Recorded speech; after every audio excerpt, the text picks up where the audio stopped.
Radviliškis partizanų palaikų išniekinimo vieta. Čia po Užpelkių mūšio buvo partizanų kūnai. 2 iš jų buvo Minaičių suvažiavimo signatarai, tai Petras Bartkus Žadgaila ir Brunius Liesys Naktis. Taip pat prisikėlimo apygardos štabo viršininkas Vytautas Jonas Šniolis Vytenis.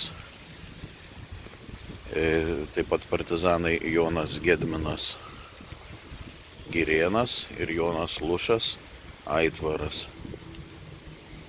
Ką tik buvo gražus jaunimas atėjęs ir štai jie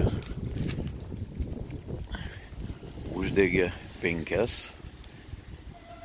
4 jie vieną aš uždegiau žvakeles būtent 5 Užpelkių mūšyje žuvusiems didvyriams, mūsų partizanams.